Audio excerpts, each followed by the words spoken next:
this American system. And when I say, yo, okay, we were building, but were we building for ourselves? When I say we were building industries, like we might have businesses, you know what I'm saying? Businesses is only feeding into a capitalistic system. We want to make the same money they making. I'm not talking about businesses, I'm talking about industry, railroad industry. That was built off the backs of who? You see what I'm saying? When we talk about the different metal industries, let's see, railroads, transportation, different hotel, lodging, land development. Why there's no coincidence that you have a concentrated area of black people in a small amount of place. But then you go out to some of these large lands, or even if you go out west, the acres, people that live on acres, people that have different, you know what I'm saying, 2 and 3 houses. Like, these people have been developing land for them and themselves for a long period of time, and we haven't had the opportunity to develop industry. We don't have an industry that's directly black. If you want to go back, Marcus Garvey was the first one that introduced like black industry. He had a ship, a cargo ship, where he was going to be bringing goods, import, export into this country that specifically represented the needs of black people. He had newspapers that specifically spoke to the needs of black people. So when we talk about industry, mass media, you know how many families own production companies? Like, now I'm not talking about like, oh, you got a production house, you could film it. You know what I'm saying? I'm talking about mass production. The Warners, Universal, Time Warner, Universal, Viacom, things like that. These are industries. There's only 6 families in America that own industries for mass production, for mass communications rather, and none of them are black. So then when you turn on the channel, you could have 3,000 different channels on your TV, but they all coming from either one of those 6 production houses. So when you go in to get a movie, if I wanted to go and create a movie, in order for me to get that on a big screen, I gotta go through a production house. I gotta go through Universal. I gotta go through Time Warner. I gotta go through these different people. Now, who's owning these industries? Now, if we don't have the same capability of industry to get out a mass message like that, every single message you have is gonna have a slant to it. Why is it so hard to have? See, my thing, I'm looking back and I'm stepping back and looking at culture. Some of the major black movies, some of the major black films that made it big time, 12 Years a Slave, the Help, they have black people positioned in a position of servitude. You see what I'm saying? When's the last time? Or you have the Red Wings? I think it was called Red Wings. They did a movie about the Tuskegee Airmen. Some of these people, they did movies about black culture, about like black people, but they were funded through white houses, white production houses. So I'm saying we didn't have the chance to build out the industry that we needed so that we can be placed on. My thing is, if you look around, right, and you can connect it to how black people kind of treated right now, we don't have any type of diplomatic backing. See, the Jewish community, the Irish community, the Chinese community, they have diplomatic backing overseas. All of that shit is money. You see what I'm saying? They have somebody coming in, be like, yo, you're a diplomat, they represent us. You're here in America, but you represent our country. We don't have that. So we've never been able to create import exports. You know what I'm saying? So when we go in, we gotta go in. If you go get all your goods, say we wanted to start a business, say I wanted to go start a grocery store, I gotta go to a production house. I gotta go to the farmers, I gotta go to agriculture. But who owns these agricultures? You know what I'm saying? These houses that's paying for the commercial farming. Yeah. When people start buying these big tractor trailers to start to develop land so that they can grow fruit and then collect the fruit so they can sell them to Walmart so the Walmart can sell it to us. How many black people touching that money? You see what I'm saying? We can have black business, but in order to be represented, not even equally, represented as we should be in this country and across the world, we gotta have industry, and we didn't have the ability, the capability to be represented in the wider spectrum of industry. Right. So what I'm hearing is, I'm hearing a very traditional, very traditional. I mean, I hope it's not traditional. But it's traditional conscience, or African American, traditional conscience African American centered argument, where we are unaware of how much we've been oppressed in history and how much it still causes us right now to lack, right?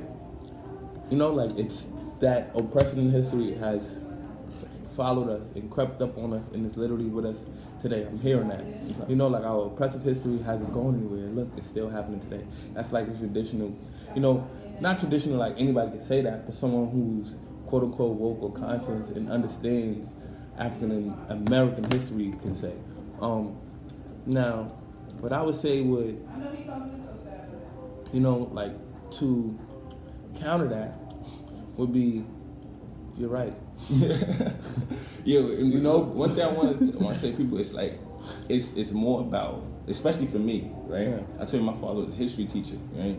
So for me, it's not even about African American history. It's not, because we could go and learn about Malcolm X. We could go learn about Martin Luther King. We even go learn about W.E. Du Bois, Frederick Douglass, and things like that. But we got to talk about American history. You know what I'm saying? Like exactly American history, and then even going to world U.S. history. So like. But what about African history? I was about to go there. Because right? I feel like that is the.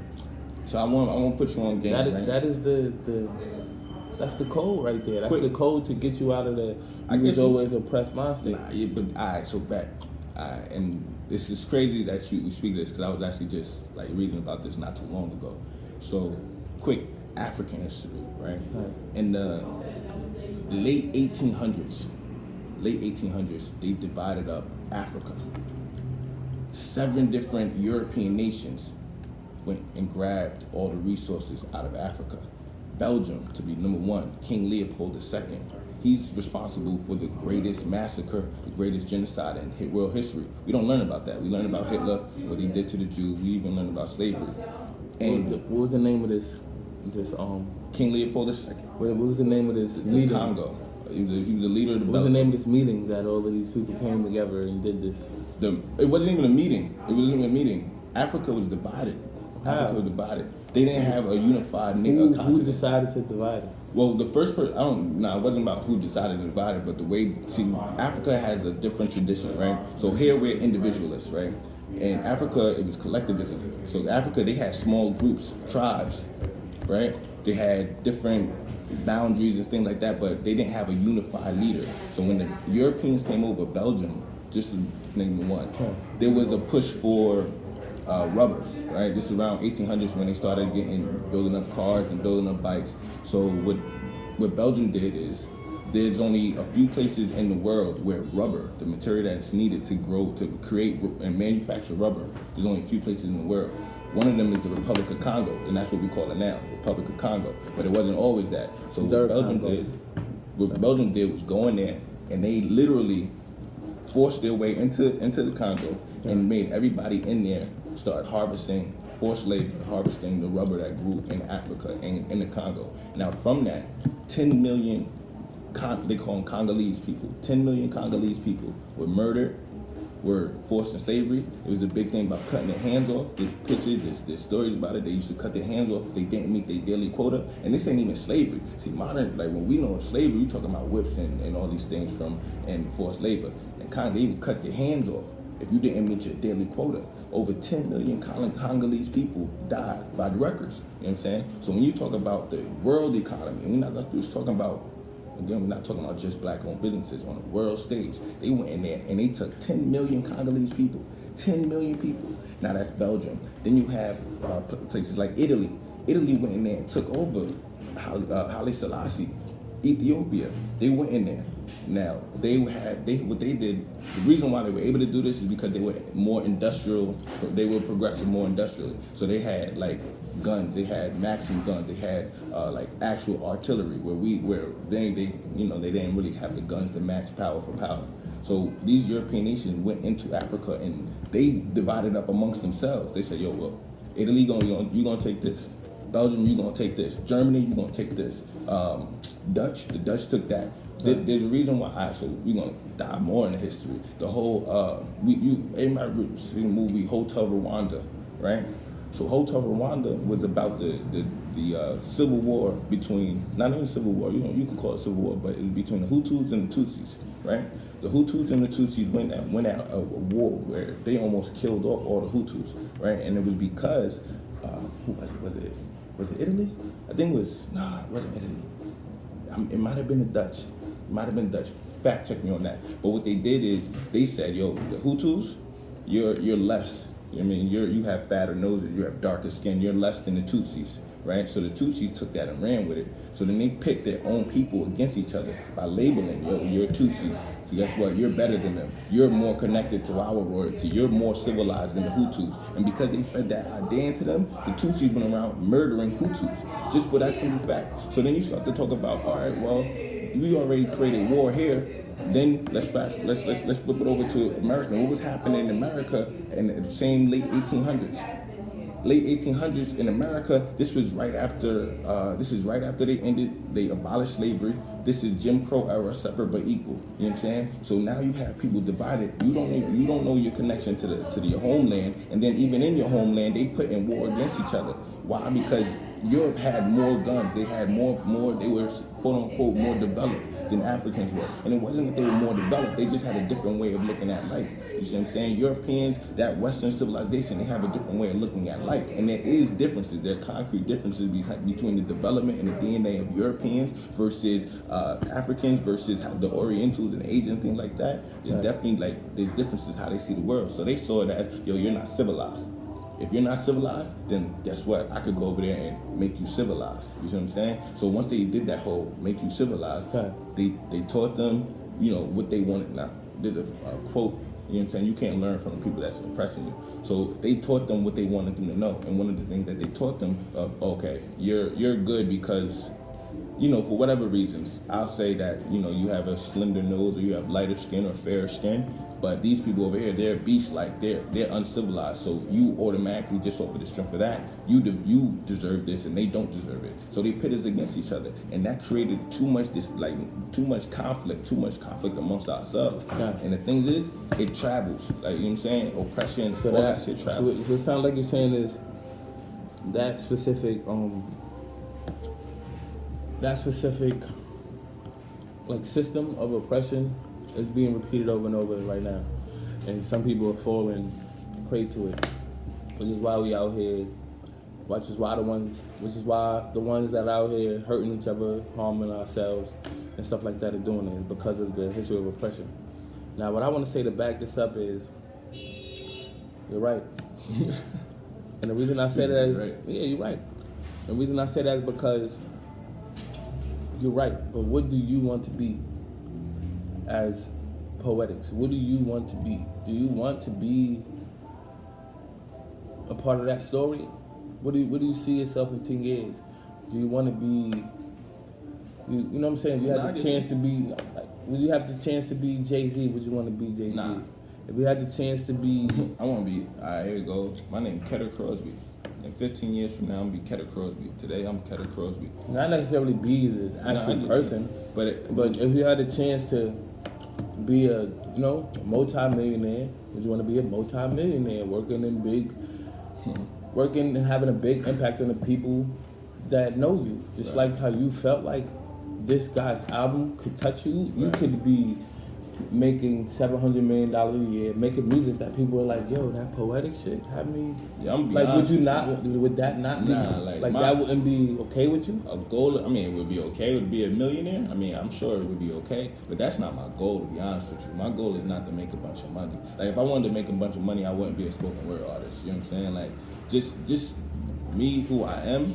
My goal is never to just, let's just go out getting money. I see the fault in that, you feel what I'm saying? Why did you see fault in making money? Because, if you'll do anything for money, then all you gotta do is be bribed with the right amount and it'll change your positioning. That's a perspective. So, that's definitely a perspective, because there are people like Tim Sykes, you could look him up, who made hundreds of millions of dollars, but only has a few million because he gives away all his money. I get what you're saying. He makes money to give. Yeah, I get what you're saying. He's not trying to live on the beach somewhere. He's literally just like, yo, I just want to see how much I can give every year. I got you. I understand the question. I feel like that's a perspective. So we have that perspective of having a lot of money is you could, I don't want to be just chasing money. It's but what if you could just go to certain places and build schools? That's what Tim Sykes is doing. He's figuring out how many schools he can build. I get what you're saying. How many people he can feed. Tony Robbins got a book out right now called Unshakable, and every cell, none of it goes to his pockets. He's feeding 500 families every Tommy sells a certain amount of books. So it's like none of you know what I'm saying? Like, No, I get you. money is, you know what I'm saying? So like if you could be a millionaire, right, but you giving away $400,000 a year, what you like? So let me try to switch that up. Saying? Like you're more like how many people I can feed while I'm getting money. Right. How many of my family members I could help get them jobs, right. Working for my company instead of struggling, working 3 jobs. I feel like it's a perspective thing, right. So like if you could be 15 years from now, right. Ketter getting millions of dollars, but you got your family behind you also eating, would that be a problem? I mean, nah, it wouldn't be a problem, but in terms of a goal amount, and I understand the question a little bit better now. So my goal would be to educate and develop. Now, in the midst of that, if I become a millionaire, that's great. That's beautiful. You know what I'm saying? But the goal is to educate and develop. See, my thing is, and I might be a little weird for this, but we all gotta go sometime. You feel me? We all gotta die. That's just how this life is worked out. And when I die, that money, that like physical money, that fiat paper, that ain't gonna be worth nothing. And if you bugging, if you think the money ain't gonna, that's another perspective. I'm about to break it down for you. Things called wills and trust funds. The American dollar. I'm not talking about wealth. Wealth is different. You feel me? I'm talking about fiat paper. You know what I'm saying? Wealth is different from money. Wealth is assets. Wealth is, I own a school, I own industry. You have a bank account with money in it, and you want to leave it to a certain person, or a certain group of people. Like right? that, okay, I get the money is still gonna be worth something. But what I would rather leave to people is the understanding and education that's gonna be able to travel past and longer than the money. See what I'm saying? So if I was able to to influence my brothers and sisters, the education right of the African American or Africans, because I mentioned Africa, I went to how Africa was also oppressed. Do you think the African American and African oppression, the education around that, is beneficial to the people long term? If we understood exactly how capitalism works, yeah. See, the thing about it is, what's more important than having money is knowing how money works. You see what I'm saying? Because these, like, not to, like, you know what I'm saying? I don't ever want to speak no hate, whatever, but white people, and what they understand is not money. What they understand is how money works. You touched it earlier before, stocks, bonds. See, when you have stocks and stuff like that, you don't have just money. $100 is $100 in your pocket, you spend it and go away. But if you own something that's gonna keep on giving you residuals, you own something that can keep on paying you, that's wealth, you see what I'm saying? So if I told somebody, there's rappers and stuff like that, they have a lot of money, but do you have wealth? That's why you see a lot of these athletes, or not so much anymore, but athletes and musicians and stuff like that, after their time is done, they go broke. You know what I'm saying? And these athletes end up broke because what they had was money. But what's important is how money works. How do I invest my money? How do I invest my any type of physical paper? Am I building schools? Am I building businesses that's going to keep residual? Earlier today, I was at a Magic Johnson theater. You know what I'm saying? Why? Not because Magic Johnson has money in his pocket where he can go out and spend and buy whatever he does, but he built up enough businesses that's going to keep kicking back and keep kicking back. Now my thing is, in order to influence a culture and in order to build, because my thing, like, I don't want. What I wouldn't want to see is that the growth of African Americans or black culture to kind of emulate the same thing as European culture, because that's not our culture. They live by a whole different creed, you see what I'm saying? Which allowed them to do some of the unthinkable atrocities. Because, when King Leopold went into the Congo, he was viewed because he knew that he would make money. He would make money, and he would put Belgium on the map as one of the richest people, because if you wanted to develop rubber, you would have to export rubber from Belgium. He's like, if I go in there and take this rubber, make the tires, and then sell them to America, who's making all these cars and bikes now, guess what? They gonna keep paying me. That's wealth, you see what I'm saying? Not just having money in his pocket. So if I was to be able to go and teach you how money works, that's something like, it's like, I could give you a fish, but if I could teach you how to fish, you're going to go longer. You know what I'm saying? But how can you teach people how money works if you're not out there getting money? If I'm not out there getting money. But you know what's more important than money? Knowledge. You see what I mean? From my perspective, knowledge is more important than money. In today's economy, maybe not. Maybe you can't go out and buy a pair of shoes. I don't know if you can even equate knowledge and money. Why not?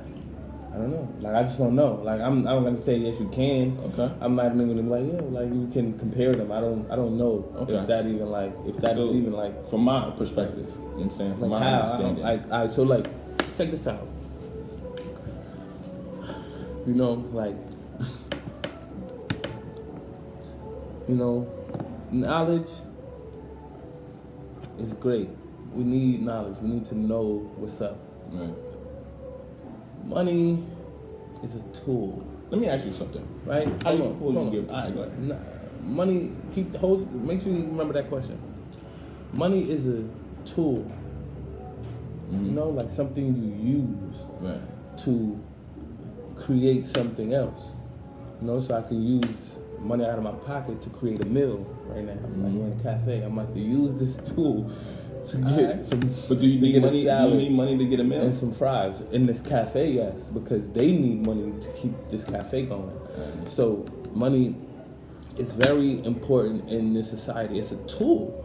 It's like I don't care if like you know how to bang a nail with your hand. Like the hammer would help you much more efficiently. Right.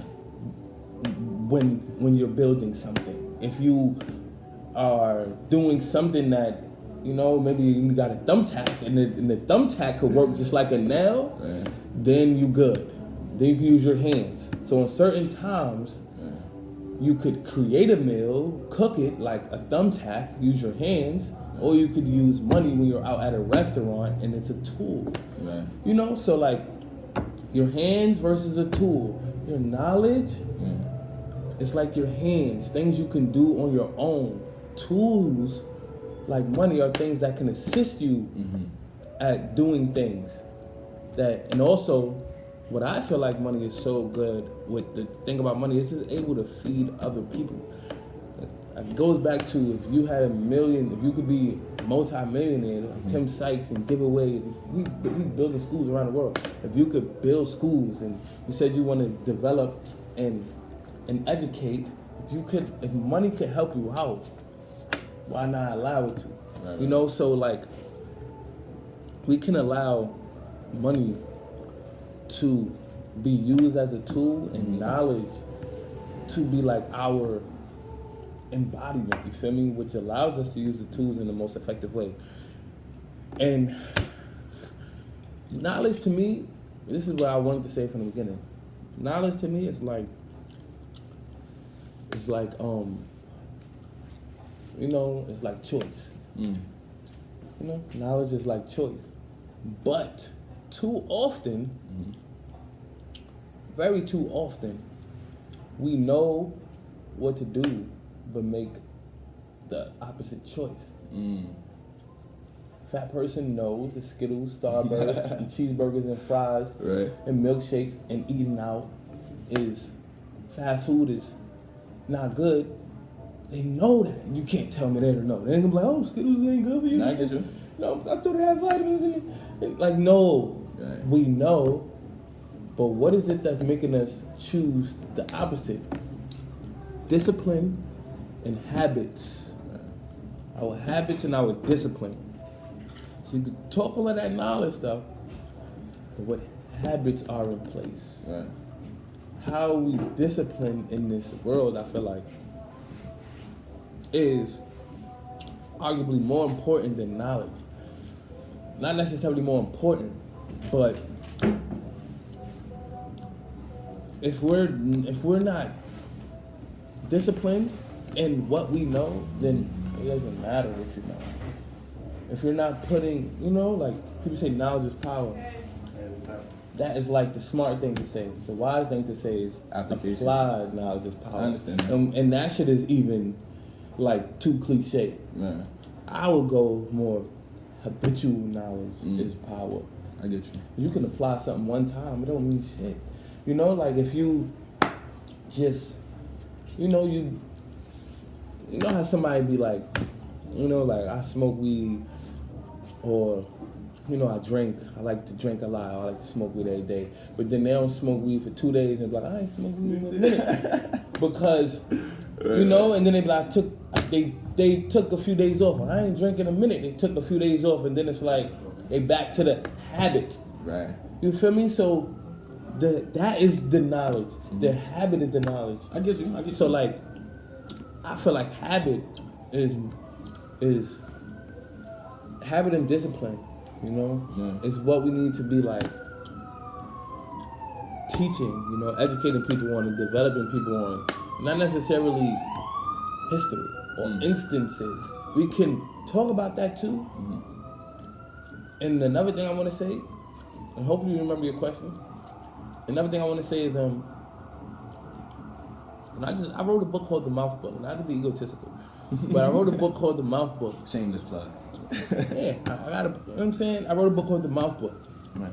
And MOUTH is the acronym for Message of Uplift to Heal. MOUTH, Message of Uplift to Heal. That's all that should be coming out of my mouth. All that should be coming out of our mouths. And I feel like the story, the narrative of where African Americans have been oppressed is putting ourselves down. And when we continue to tell that story, we don't receive anything different. Like we're going to relive it as long as we tell it. But if we tell a different story, we become a different story. I feel like your mouth is your book, and you allow people to read you through the story you're telling. You know, you allow people to read your life. So, like, people who is watching this or listening to this might be worried about Poetix. You know, like, it's the story he's telling, the history he's telling about his people can kind of make us worried about his future. Like, is he going to be oppressed? Is something going to happen to him? You know, is his family going to, you know, like, we want to hear, personally, like, I feel like we want to hear, you know, like, we as a people want to hear, even though we don't know it, we want to hear us share uplifting stories. Like Negro spirituals. Like, yeah, I guess like Negro spirituals. I mean, like, but just the psychology alchemy. Right. I feel like we need alchemy. You know what alchemy is? Right. It's when you could take sand, something and create another material. And turn it into gold. Like, take that story. Don't lose it. It's not like don't tell that shit, nobody want to hear it. But how can you make that like grandeur? Yeah. How can you make that more victorious? How can you make that like how can we make that into something that we can apply today and a positive habit to create something out of nothing, or to create something out of what we have, the little that we have right now, instead of it just being a story, you know, of instead of just being historical dates and events that happen. I think you were talking about the Berlin Conference, is what you were talking about, is what I think you were talking about. The Berlin Conference is when they came together and divided about it. Yeah, and that's why I'm like, are you sure this wasn't like a meeting? You know, came together and they were strategical, you know. So when they split up Africa, but like that story, like during the same time we had, you know, so many of us who were wealthy, so many of us who were literally who were wealthy. It wasn't like everyone we're all just fucked up. Like, so many of us who were wealthy, so many of us who like, just straight up, like, so many of us who were wealthy, so many of us who were still creating positive stories, so many of us who weren't oppressed, so many of us who literally slipped through and created. Like, throughout history we have so much examples of black wealth and people, individuals and families, and even today, you know. And that's one thing I heard you say today was like, we never had the opportunity, and like, you know, that's why I'm like, I wouldn't say stuff like that. We never had the opportunity, and we still don't have the opportunity. There's no black places that we can, you know, somebody growing fruit and selling to Walmart, and black people ain't touching that money. I'm like, no, that we are. Like, you know, and it's just that we're not sharing that. It's not shared enough, which is why you're telling this narrative, because you don't know. You know, so to go back to knowledge, you don't know. It's not habit to share that there's black farms out here. There's nobody's talking about the black farms, but there are so many black farms, even in New York. There's black farms in the South. There's black farms. What's the state? And what's the So why state? don't you think that like why do you think it's not being shared? Like, that information. Why do I think it's not being shared? Like, on a mass scale, like, why is it not known or unknown to me and others? Because of habit. We have the habit of telling you that story of being oppressed. What kind of develops our habit?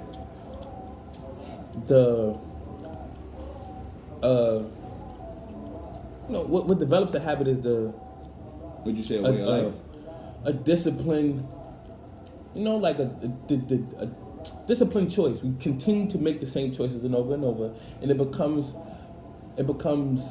remembered. Like, it becomes it becomes like off GP. Like I'm trying to think of the word. It becomes like natural to do this, and we're not even thinking about it. You know, like you're not thinking about like you know, like you're not gonna make the choice to not take a piss or take a shit today. Like it's automatic. You gotta do it, you're gonna get it out. Like you can't just hold it forever. Like you gotta get it out. You feel me? So like I feel like that is it. Like we're just like we're not like would you say consciously making the choice to share this. It's just been passed down, and we're continuously passing it down.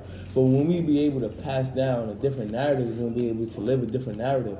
You feel me? So like I'm not gonna pass down a narrative where we never had a choice and we're late and we're behind and we don't have this and we're impoverished and we're in poverty because like bruh, I grew up in Brownsville projects. I know that the people in my community are impoverished. Like I know that.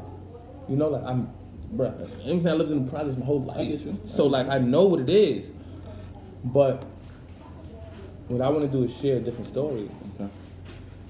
I want to share that story in a alchemistic way. Right. I get you. I want to turn that project boy into mansion boy, glory. I want to come out victorious. Yes. I don't want to hold on to my people who are impoverished and never had a chance. When I know there are people who have a chance and are not impoverished, and all we have to do is share that. Mm-hmm. And it takes overcoming a habit by creating a new habit. Mm-hmm. So this conversation is the spark that can make me realize how much I need to share this positive story more, and I can be a part of the reason why will one day be told that victorious story. Mm-hmm. And hopefully, you know, by faith, you mentioned faith, hopefully by faith, it can spark something in you that can create another story. A snowball of you sharing, you know, like alchemizing your story. Right. It's real. All of our history of oppression is real. As African and as Americans and as Caribbeans and Australians and right. You know the Aboriginal Asians, all like we know what it is. So Aboriginal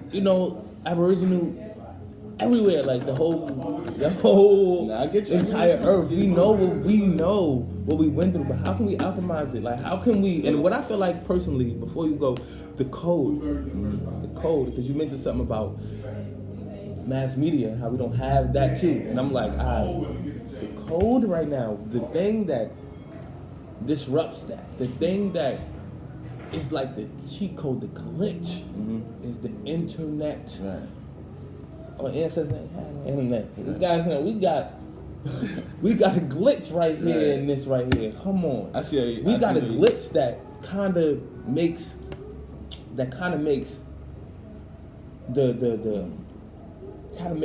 things equal once we realize it. Right. Like we like, oh, these dudes up here got all of this. We ain't got no say and then the internet is like, hold on. Regardless of the fact that they take stuff down, regardless of the opposition and how they could come and alter things on the internet. It's a glitch. I guess this is still developing. This is brand new. Mm-hmm. This is still developing. You know, so like I feel like I'm glad we had this conversation because I was just talking about this. I was talking about I'm hot right now. I'm on a week of having these conversations where habit beats knowledge ass. It's like we was talking about that the other day, right? You feel me? Habit beats knowledge up. Because it's like, I don't care what you know. I don't care if you graduated magna cum laude. What about your habits? Right. I don't care if you know A, B, and C. How are you disciplined? I would like to answer that. You know what I'm saying? And I agree. I agree with a lot of what you're saying. One question I did have for you, and I asked was, what creates our habits? So there's two things that I think create our habits: our way of life and our worldview, right? So your habits are a reflection of what?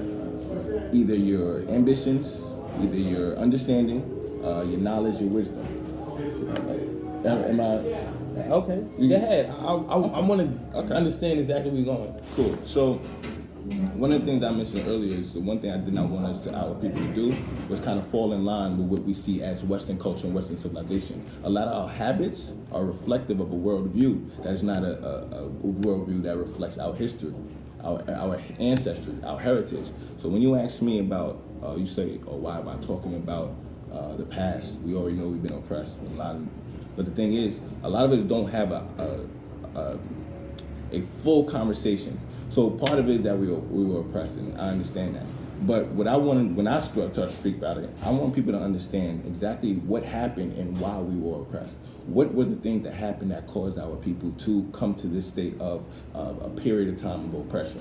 So there was things that were done, and it was done because there was a certain a worldview that was pushed on us.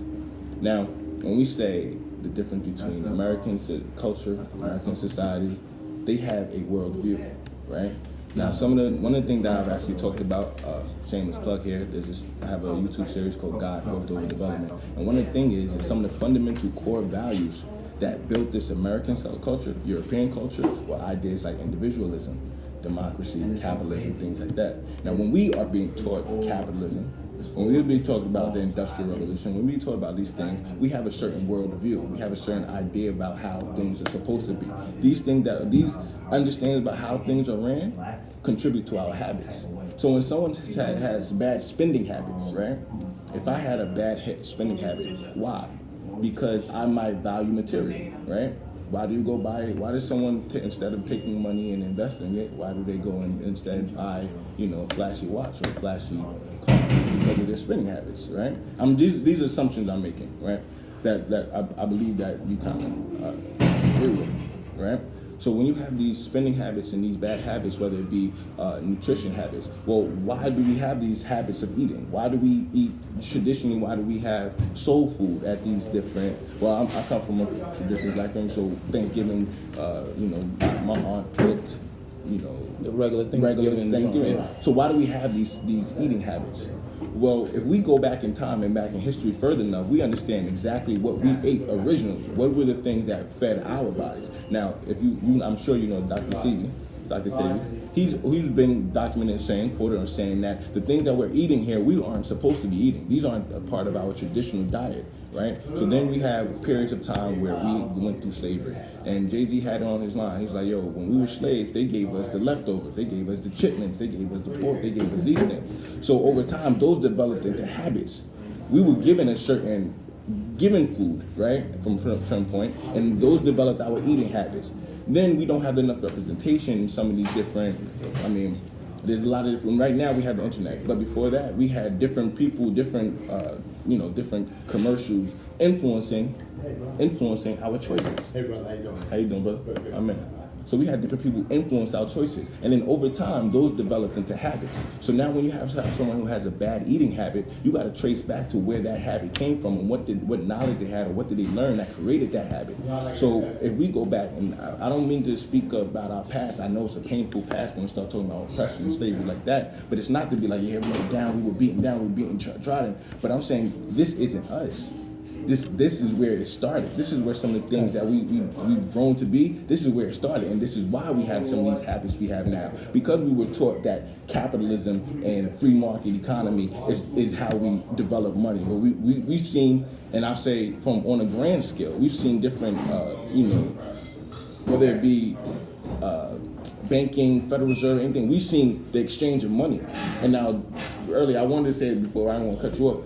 All money is an exchange system. You see what I'm saying? An exchange system. You have something, I have something. We used to barter. You know what I'm saying? You needed something, you needed bread. You know what I'm saying? You have bread. I got spices. Well, let's trade. Trade, that's all it was. And then there became a system of value. You know what I'm saying? Money was given value. So then we started using that for exchange. But that's all money is a medium of exchange. But when do we develop the habit of using money? We have to go back in time. We have to go back to the past to see where money became an issue. Because Africa had natural resources. That's what made Africa so rich. That's why they had the Berlin Conference. Not because Africa had money growing off the trees. not literally speaking, because they were able to utilize the resources that they had and create a profit off of it. Now, I asked you earlier, I said, yo, do you need money to eat? No, you don't need money to eat. You don't need, I can't go and put $1 in the ground and up comes fruit. No, fruit comes up. I go and I take the fruit and I cut that fruit up and I give it to you and I eat and we are fed. That's it. Now, once we started developing this capitalism system, once we started developing marketplaces, once we started developing things like that, then we started needing money because we need the value of exchange. But that's not our system. That has never been our system. And we started if you go back to our people, we were trading. You know what I'm saying? When you talk about the Moors, when you talk about the people of Kemet, when you talk about people of the Nile Valley, they were able to harvest resources and exchange them to other tribes, to other villages, and that was a system of exchange. Now, I'm not saying we got to go back to that original thing, but you got to understand where money came involved. Money came involved because there were certain people that didn't have access to the resources that we had. You know what I'm saying? So they developed a medium of exchange. Now, I say this to go back in time. The reason why I say knowledge is so important because our understanding, our wisdom develops our habits. So if I can teach you about, why, someone can't come up to me and arbitrarily tell me, yo, don't do this. That's a bad habit. I look at them like, why? Why? Like you said earlier, there's a place for everything. Why is this a bad habit? Okay, but smoking cigarettes is a bad habit, right? I've even smoked cigarettes, you know what I'm saying? It's a bad habit. But if I had the understanding of what it does to me, if I had the knowledge of what it does to me, if I had the knowledge of where it came from, why it had been produced, what was the purpose of it, you see what I'm saying? Tobacco industry was a lucrative industry, which is why which is why it grew so much, because it was a resource. They took it. Then they wanted to make it more addicting, so they added addictive substances to it, right? But that's the knowledge part. The wisdom part is how much of what I put in my body affects my reality.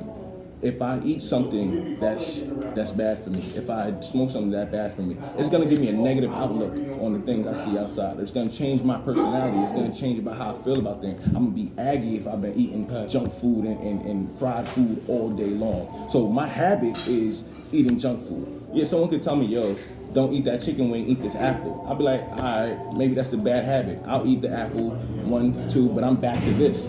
But when I have an understanding of the knowledge of exactly why there's a difference between eating an apple and anything, that will develop a better habit if there's an understanding behind it. So I think you're right. Once again, you're right. But I kind of think on this one, you're partly right. Now I'm like seeing you say things, but I'm like when it comes to, let's go over food real quick. You don't have to know the beginning of, you don't have to know how we used to eat and commit to understand why you should eat healthy right now. You don't have to. I think it's a good idea to understand. It's a good idea, where but you don't have to. You don't have to. You don't have to. You might need to know how your body, you know what I'm saying? Like you said, what goes in my body either helps me or not. So that's more important than knowing, how they ate in Kemet. How they ate in Kemet. How before the oppressors gave us. I think it reinforces it. If you understand the origin. Of course it reinforces it, but you don't have to. It's optional. You don't have it's like because for me personally, I don't eat meat. I don't eat dairy. But it wasn't because of I learned how my ancestors ate. But why don't you? Because that's why I said you're partly right. It's because I've thought about what it's doing to my body. But I didn't have to go all the way back there. So you don't have to go all the way back to your ancestors being oppressed to figure out how to not be oppressed right now. All right, so let's go back 20 years. You don't have to go back nowhere. You just have to go right here in the moment and think about right now. Right. If you wanted to eat right now, can you eat without money? You say I don't know what you're talking about. You say that, right? But we're in a cafe. You're not going to support the industry. The meat industry is still one of the biggest industries in the world. And that's right now. Right. That's right now. That's right now. And that's what I'm talking about. So you might want to know about the meat industry right now. Right. But you don't need to know about the meat industry 100 years ago. I mean, and this is just me. You might get to learn that in due time. But right now, in this moment, right now in this moment, you want to get something to eat, you need money right now. Okay. Right now. And then what happens when that changes? What happens? Well, just right now. I'm talking about right now. So right now, you want to buy some jewelry, you need money. Materialism has been real. King Tut was buried with Jews in the tomb. Right. So you can't tell me like, you know, like, he was also buried with a lot of other things too. But I'm just saying, like, so materialism it's literally like, I'm not hating on. Yeah, everything is right, and also when it comes about to people who buy things. When it comes to a non-African centered way of viewing life, it's okay. Okay. It's okay that people who have African descent do not have an African-centered world view. Right. It's okay. Right. Religion is not an African-centered thing. Okay. Christianity, Islam. But if we knew, Hinduism, if we knew the influence, if we knew the influence that it had, we would have a better understanding. But it's okay. It's okay to not know, because. How is it okay to not know? Let me tell you why. Because you mentioned, like, and I'm not gonna say it's not, but you mentioned that your habits come from your worldview and your knowledge. I feel like your habits come from happiness or sadness. That's me. You're either doing something out of happiness or to strive for it. You're doing something out of sadness or to strive for it. Mm-hmm. Literally. So, like, you go to fight, that's not out of happiness. You know, you go to strive for a goal. That's probably more out of happiness. You might be striving for it out of sadness too, but who knows? But the whole point is, I feel like our habits are driven by happiness or sadness, because that's ultimately we want to be either happy or sad in life. Like, ultimately, that's what everyone wants. Mm-hmm. Happiness and sadness, or we want to be loved, or we're scared of something. You feel me? Happiness, sadness, love and scared. It's love and fear, but I'm gonna go with happiness and sadness more general, because love is like, how do you define it? Fear is like, how do you define it? But but happiness and sadness is what drives our habits, is what I would say.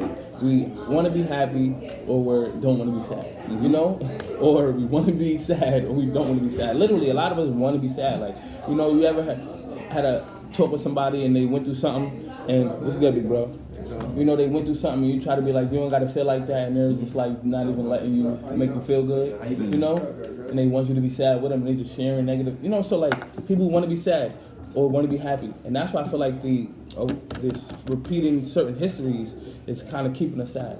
They're not allowing us to be happy, and we're realizing that we're still oppressed. So is that your only motivators in life, is happiness and sadness? Not only, but I feel like that's the core. That's a very, I feel like that's the core. It's the base. It's not shallow. It's core. It's base.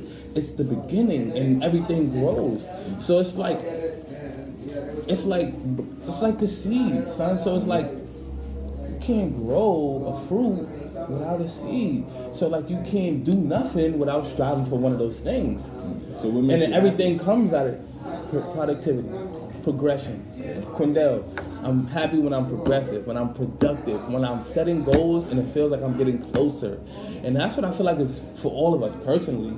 And when we don't realize it, we don't realize like stagnant is sadness. When it's like, so we appease it, we medicate it with materialism. We medicate it, with just, we just try to like suppress it with buying something in a moment to give us a good spurt. We medicate it with drugs and liquor, and because we medicate our sadness with drugs and liquor, and we fucking medicate our happiness with materialism and shit like that. So it's because we need that short circuit, immediate happiness. But I feel like personally, productivity and progression is happiness. So ultimately, when it comes to us knowing about the past, I feel like personally, or just universally, what we need is to learn habits that are productive in the moment. People who are not African, people who are African, who have European worldviews, I feel like that's very oxymoronic. That's cliche. Really. Because I feel like personally, like from what I feel, what I've studied, or what I know, is that everything stems back to an African worldview anyway. Money stems back to our system of trading, so it's still African. Religion stems back to ancient spirituality, so it's still African, or African is like one place, but anyways, because we that's how far we can go back. So let's just go back. You know what I'm saying? I don't even believe in that like African thingy. I feel like it's deeper than that. I guess you. Because like we're like, come on, like, but we just go, you know what I'm saying? Because we can go back to Africa's like black and we equate black to African. Let's do that. So like everything stems back to us. So it's nothing. Money is not no European. Capitalism is not like we giving European or the white man credit for like our things. Like I don't like. Come on, bro. It's like I'm not giving them credit for money and capitalism and religion. That's all us. That's how I feel. It's all African-centered. The seed of it. It goes back to the seed. Happiness and sadness. The seed of product. The seed of everything we do. It's happiness and sadness. The seed of everything that everyone does in this world is Africa. I mean, I understand you. So like, I can't just be like, oh, we're eating stuff that ain't good for us because of them. And it's like, no. And we're eating things that ain't good for us because we developed the habit of it. Because there are people right now, like me, who's not eating that type of thing. And it's not because I learned African ways of eating.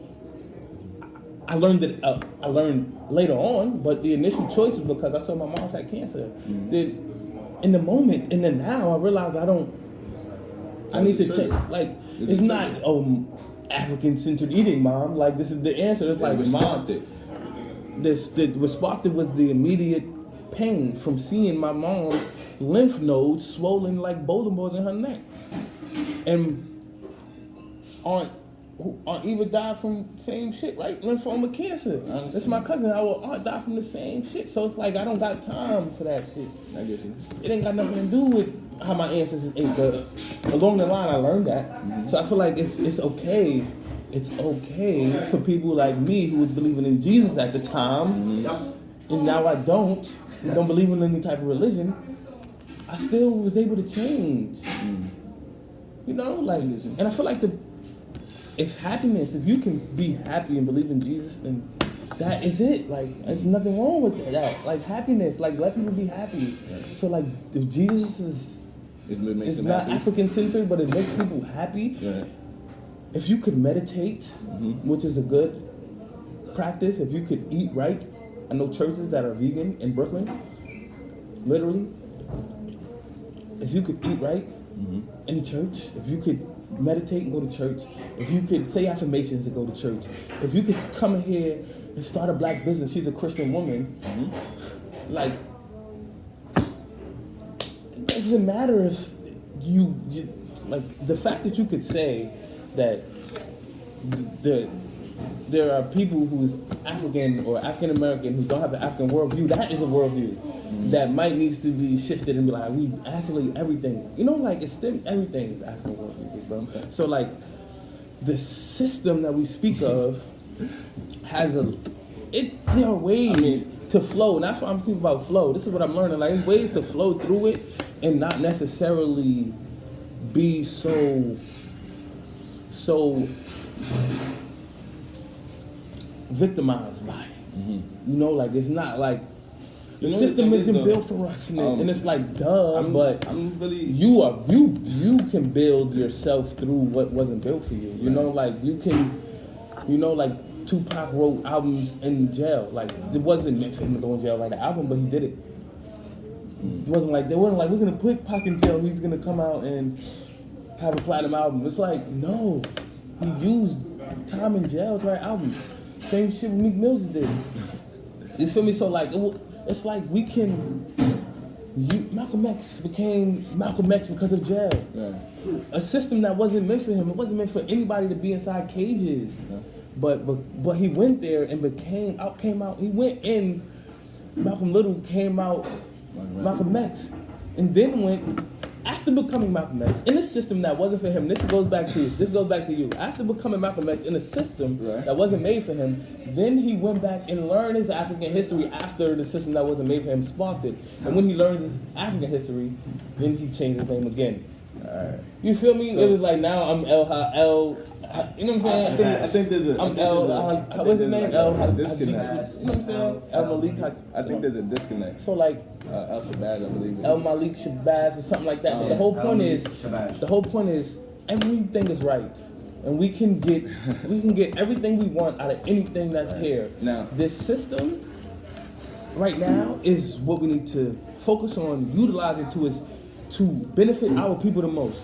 If in this capitalism system, we can make millions of dollars and open up schools around this world like Akon did and help supply lights in countries in Africa, then let's stop hating on it and talk about how we don't need money and start using it to benefit our people. Instead of saying, oh, it wasn't meant for us, we were always oppressed, it's like, there's gonna be people that's suffering. There's gonna be people that's not suffering.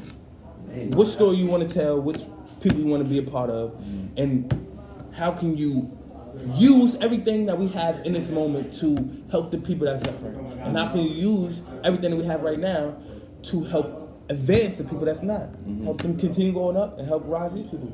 You feel me? Like, how can we use this system that we're in right now that wasn't made for us to make what we need for us? And like, that's what I feel the narrative, the alchemy of the story. Down the line of figuring out how we're gonna use this system, we're gonna learn about ancient history. We're gonna learn about Mansa Musa's. Like, nobody talks about Mansa Musa.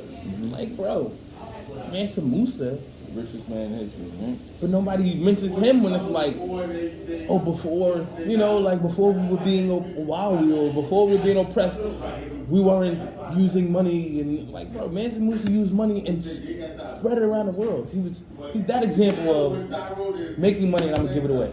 Yeah. Making money, I don't have to be the rich guy. You know, he gave more money than he had. So we can do that today. We don't speak about how we can repeat that history, but we speak too much about how we can repeat oppression. And we're repeating it right now. But it's Mansa Musa's right now, right here, that are doing this. Black Mansa Musa's making money and giving it away. And we're not talking about that enough. I might want to start a black. if I can. I might want to go ahead. I might want to start like a black you mentioned something before about happiness podcast and sadness, and this is just me here, right? Quindell and Poetix. Happiness and sadness are momentary things, right? You could be happy one moment, sad the next moment, depending on the circumstances. The reason why a lot of people don't dive into the history is because it strikes a chord with them. They are saddened by the history. They're saddened by the things that we've gone through, this oppression that we speak of. I'm not saddened by it. You know what I mean? Because I understand what was done. What was done there. You see what I'm saying? So are you happy with it then? No, it's not a matter. I don't speak in those spectrums. You know what I'm saying? Okay. Instead of happiness and sadness. What I speak on is truth and error. You see what I'm saying? So, and we could take it a little bit further. I want to start talking about how do you feel about it? The human spirit, right? This is what I want to talk about, the human spirit. Like the actual human spirit.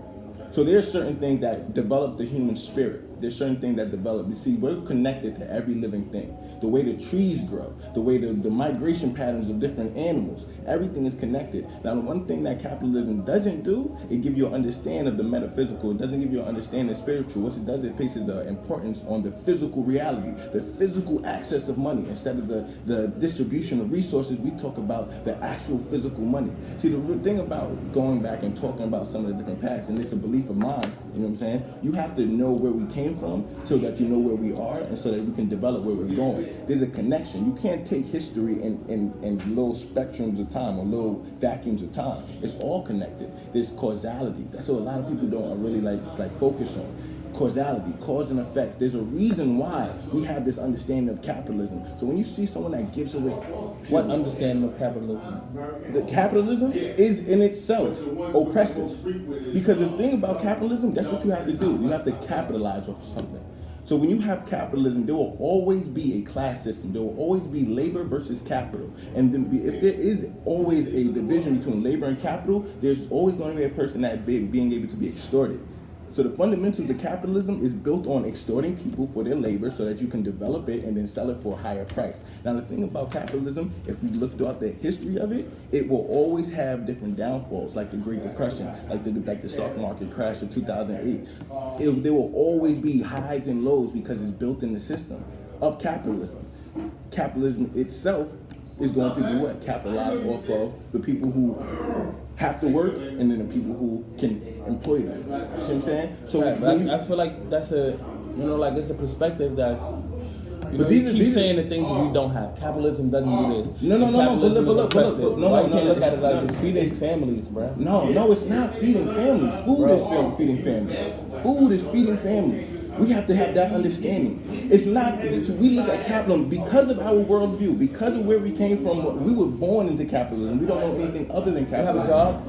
Right now? No. How do you eat? I eat. I eat my mouth, I eat my hands. Who feeds you? Who buys some food for you? See, and I understand where you're going with that.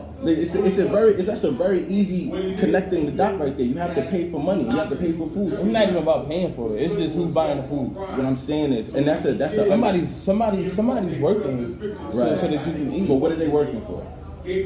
So that they can. So let me ask you feed their something. families. Let me ask you something, right? Can someone go out, right? Can I go out and put something into the ground, grow it, and then give it to you to eat? Can I do that? This is New York City.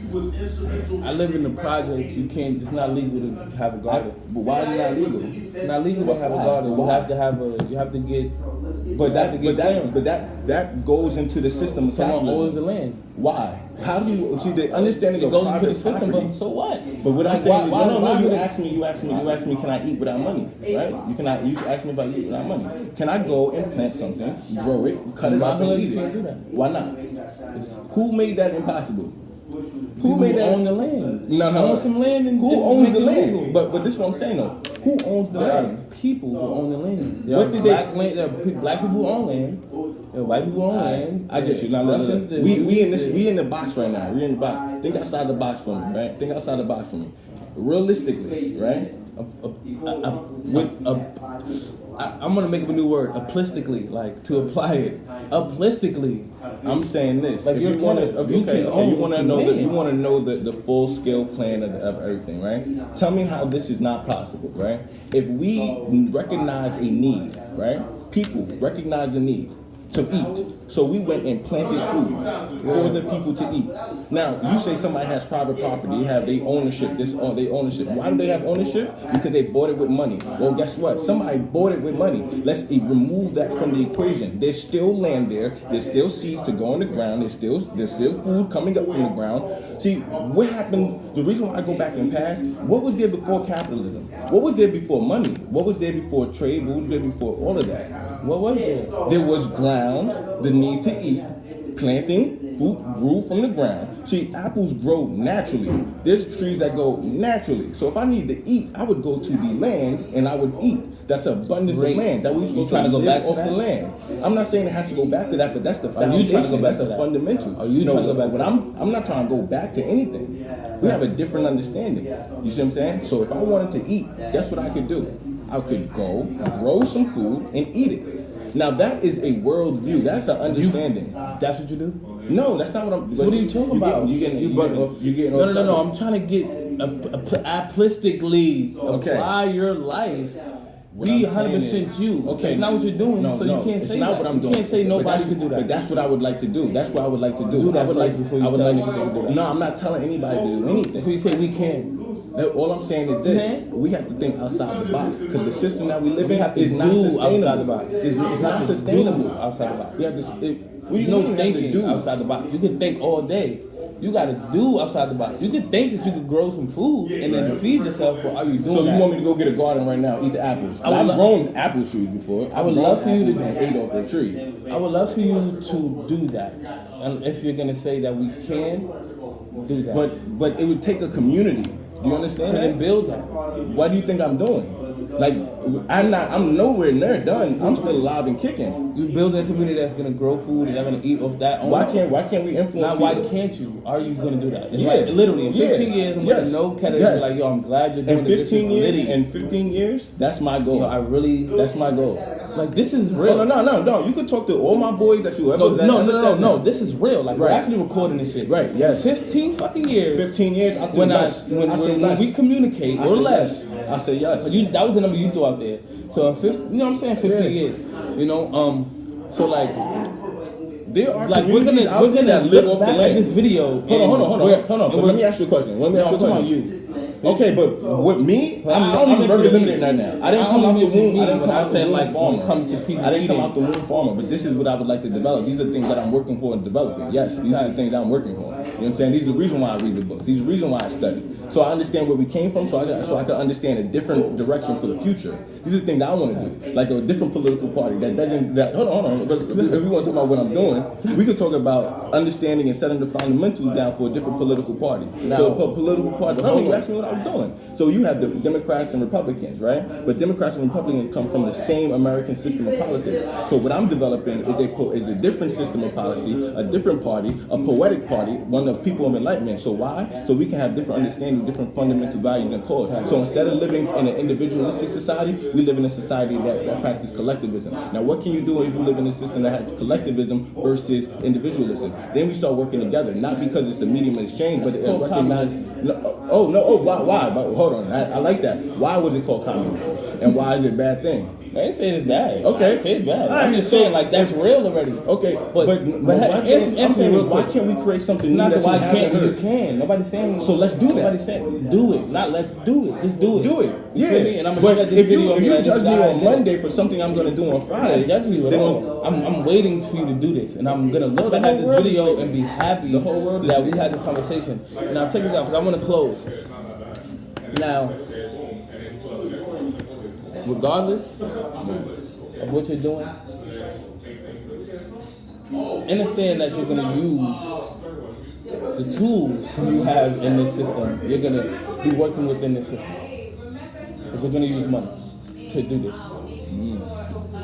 I think there's something more powerful than money. But you're gonna use it. So you want any land where you're growing anything, you're gonna have to work within the system to. When you say money, what do you mean? You're gonna have to buy things. You're gonna have to purchase land that you wanna have this land off of that people can eat off of and not have to buy shit. You're gonna have to continue to support this land and pay property taxes on this land that people can have free food from. Alright. So like, regardless. So the whole point is, you gotta work within the system to make the best of everything we want to reach our potential. Because I feel like this conversation we had sparked these niggas' conversation in the back, and they too loud for us to continue this video. So I want to cut this off because now they screaming this shit, talking about the same exact shit. But the whole point is, We could bring them all in. We could all have a conversation. I'm done. I got texts and calls I was missing. So I feel like personally, it's very important to know your history. I feel like everything you said was right. Don't feel like nothing you said was wrong. And that's my motto for like, I want that to be my motto for the rest of my life. Everyone's right, everything is right. Like you right. Like for real, like you right. We need to know our history, we need to know why we're eating this way. Like we're eating this shit because we were the shit we was given. We used to be like this. Before this system we had this. And I'm not sure a lot of that shit is accurate, like, because like before capitalism was harder, and like it's like that's cliche to say. I can tell you the origin of capitalism, It's a European capitalism. Yeah, but great. But like the before capitalism, how things were shit, I'm not sure that's like super accurate. But I think it's just like cliche to say that. Like everybody says that shit now. Like who's trading? It's like, are you sure? Like was that it? But this is history behind it though. There's definitely history behind it. There's civilizations that just based off it, but it's just like it's because very it was cliche. silver, it was valuables. Like there's a whole study of values. So, but hold on. The whole point is like there's a lot of cliche things that we say, but I just want us to be like I just want everybody to be happy. I want everybody to reach their highest potential. And of course, everybody can't. Because of this system of capitalism, that's what you want to say, but if that's what it is, then that's what it is. Like, I'm going to accept it. And I want everybody to feel right, whatever they do. Like, it's no way at all that all black people are going to have an African-centered view. It doesn't have to be African-centered. I think that's the kind of no disconnect. Because I'm not really pushing the African-centered. I just understand where origins come from. So, no, I'm not about... there's nothing wrong with that. I feel like capitalism... You could say capitalism has this origin. I feel like everything has an African origin. I feel like everything stems back to how we created everything, and we give too much credit to other things that created what we created. For real. It's the creation of everything. When you say things like Christianity, when you have all hours. You know what I'm saying? But it's not though. But okay. So if we could go talk about there's a seed that grows. But you can't tell me that the grapes that are seedless are not stemmed from the grapes that are seedless. If I started something, a system of understanding, and then someone came and then perverted it, they took some things of it and then left things out, and they chose to look at it like this. Like just for instance, like some of the and I don't like to go straight to Africa, but there was more of a matriarchal society in the past, right? That might have stemmed from Africa, and if we had different understanding, they chose what they wanted to bring. And then they left the things that didn't coincide with their worldview. But bro, none of that matters right now. What matters right now is how we can use this system. Effect, though. That's why it matters now. It's great, but it'll matter. That'll matter. What you're saying matters to who it matters to. Like I don't know if you understand what I'm saying. Like,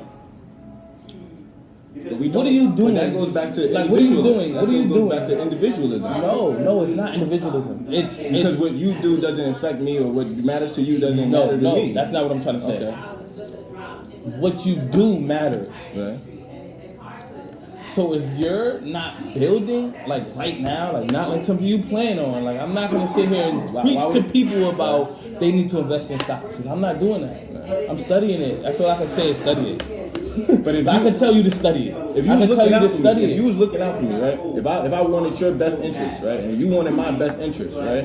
If I say, yo, stocks is, people actually own stocks, and that's give them ownership and things where they don't really have to, if you own a certain amount of stocks, you get a dividend at the end of once a year, or twice a year, or once a quarter. I don't know how true that is.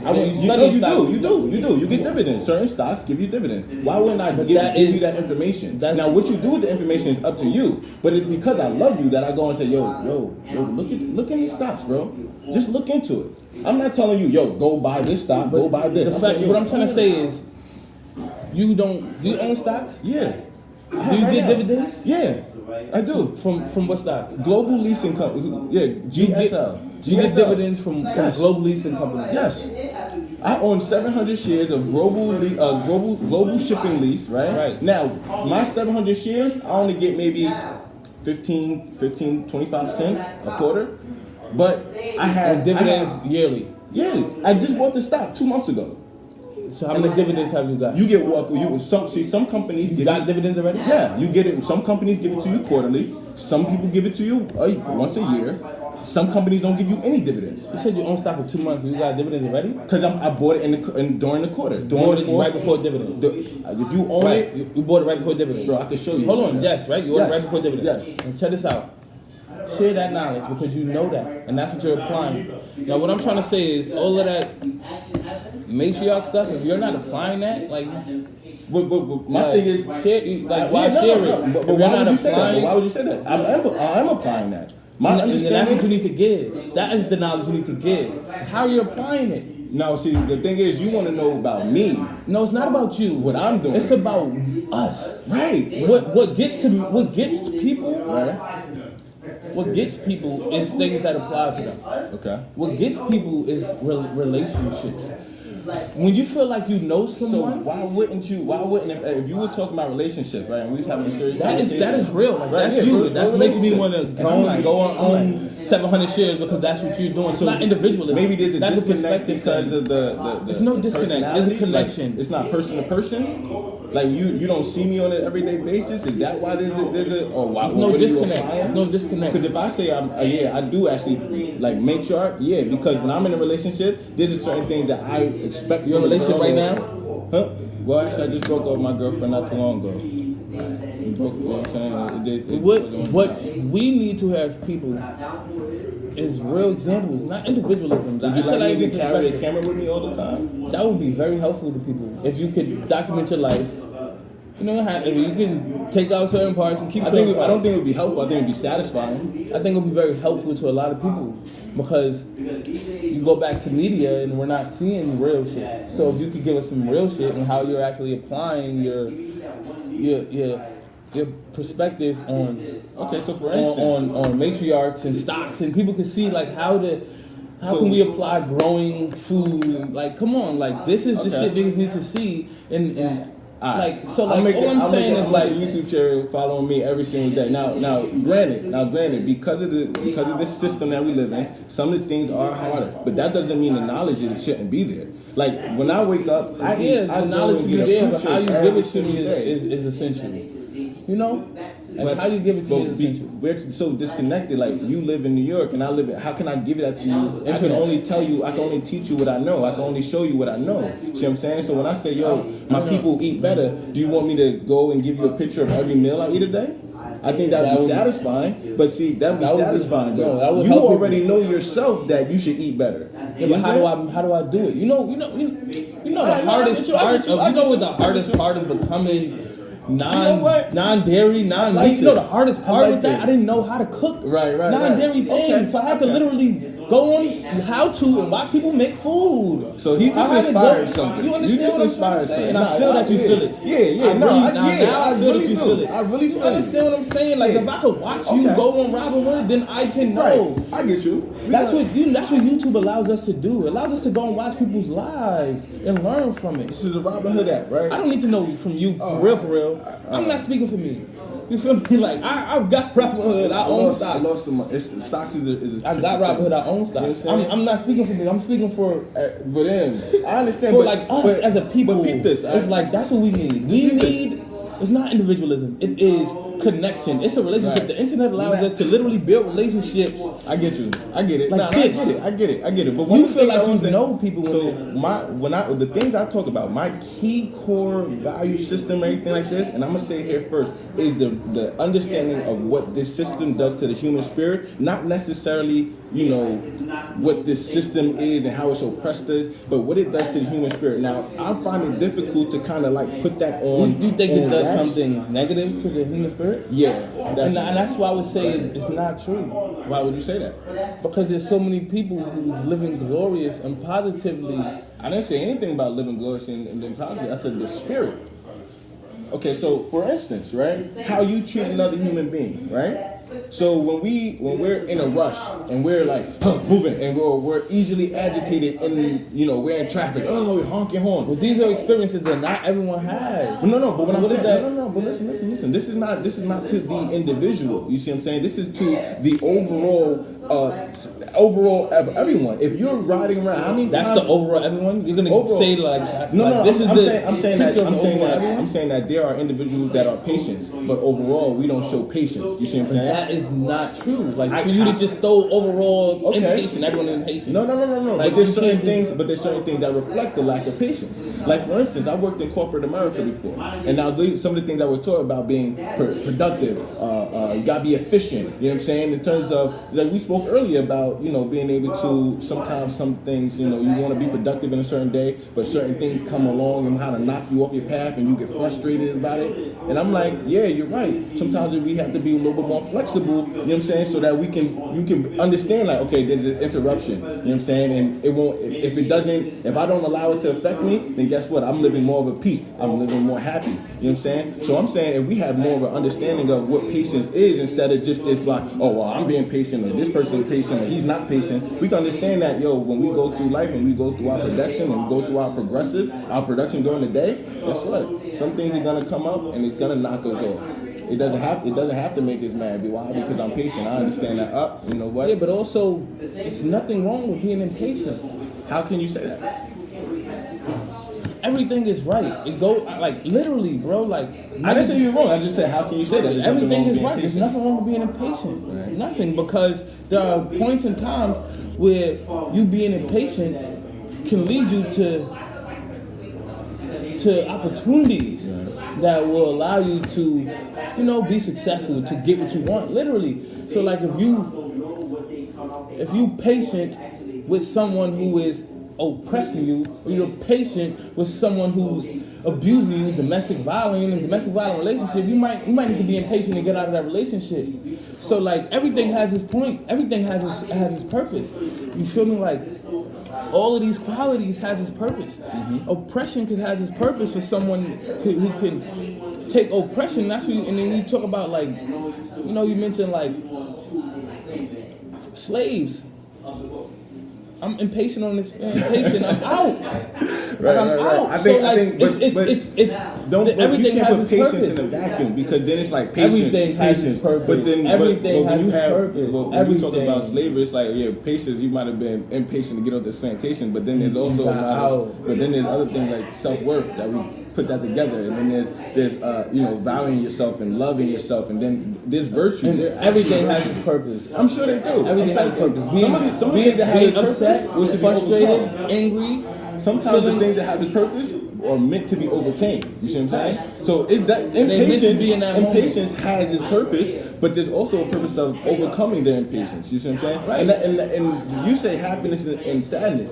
I don't really equate, and this is just a difference in opinion, but my goal isn't to be happy. My goal is to be at peace. You see what I'm saying? So I think that, just for me, but like I said before, I think sadness and happiness are momentarily things. But peace is an actual state. Like you could live in peace. You could live in abundance. That doesn't necessarily mean I need a lot of money in order to I want to end this, abundance. but I think you have a way of like jumping from topic to topic and making it seem like it's different from the last when they're all the same.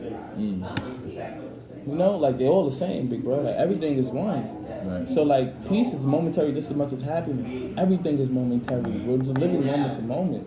There's nothing that's forever. Everything is forever. The same thing. I don't believe that peace is momentary. Everything to say peace is forever is to say peace is momentarily. Peace is momentary. It's the same thing. Mm-hmm. Like it might go over your head, but that is literally like you're right. Forever is a moment. Yeah. Forever is a moment. A moment is forever. Like right now we're in a moment, but we're also traveling through foreverness. So like it's no different from happy being momentary to peace being momentary. And then just a different understanding of it. It's the same thing. So we can't jump from like capitalism being oppressive to like peace being non-oppressive. Then peace could also be oppressive. Mm-hmm. You could be peaceful in an environment that you need to get out of, but you're just accepting it and dealing with it, and it's like no, go. It's not where you're gonna reach your highest potential. We talk about that all the time. A lot of times we allow our comfortabilities to limit us. A lot of times we allow our peace and serenity in a place where we get into a place where we're peaceful at, we stun our growth. I wouldn't say that. We stun our growth. I'm at peace. We stun our growth in certain places. You can be peaceful and you're stunning your growth because you're content. I think that's regardless. But it's no different. That's why I say we could jump from something else and think it's different. When it's like it's equated. This happiness, sadness. Along this happiness side, you got peace, content, all of these satisfactions. You got all of these things. On sadness, you got fear. Frustration. It's the one. Like negativity and everything is one. Everything is one. So like forget it if all. If you're gonna say anything is on this side, then it's also gonna be on the other side. So what I'm trying to say, if you're gonna say anything can be on one side, it has the ability to be on the other. Capitalism is not just oppressing us. You can't just throw it on one side. You can't just say it's fucking up the spirit. You can't just throw it on one side. You can't put anything on one side. You can't put anything on one side. Mm-hmm. Everything can be on both sides. And that is what I want people to understand. I want people to understand that everything is right. Everything. It might not be the best thing for you, but it's right. Because it's going to lead you to where you want to go. And when you realize you need to want it, or you realize that you want it, is when you'll start to go there. But if you don't realize you want it, then you won't go there. So like knowledge needs to be taught habitually for that knowledge to be habitually applied. And I just want to say you're right. We need to know everything you're saying. We need to know about how capitalism is hurting us. We need to know about how the origin of capitalism and how the European man is using capitalism. We need to know all these things. But we also need to know the opposite too. So the good in capitalism. How we can use it. The good of money. Mm-hmm. The good of frustration. The good of not being at peace. The good of negativity. The good of everything. how we can use these things, because there's also a negative side of the good things. That's Taoism. That's Taoism. I don't know what Taoism is, but you feel me? I want to end this because I don't know if the last 30 minutes with them talking is going to be clear audio. With that being said, I hope y'all was highly entertained and informed, you know, and inspired by this conversation that me and Poetix had. Matter of fact, I want y'all to you know, so we could spread this, you know, and Make it go viral. yeah, it spreads with controversy. So who won? You feel me? Who won? Pick a side. You feel me? Pick a side. You feel me? And I'm sure you're gonna get a lot of people on your side, because I said earlier that's traditional. That's traditional. So I'm sure you can probably win. So like I'm all for it. I'm all for being a loser in this one, for real, because it's I have a free way of like it's double dutch. Like you can jump in from any side. So. And the words of my man Malcolm X, man. So just tell them where they can find you. For anything, you're gonna fall for something. You could find me on Instagram _POETIX Poetix. But you know what? I'm gonna take your advice though. I'm gonna look into, you know, really showing the application a little bit more. So you can find me on Instagram. Check out the YouTube series, IGTV series, Growth Over Development, God, G-O-D, Growth Over Development. And I appreciate you for having me out here, man. Definitely. Yeah. So if you don't know, you're about to know right now. You're about to learn education. I know you learned something. I know you did.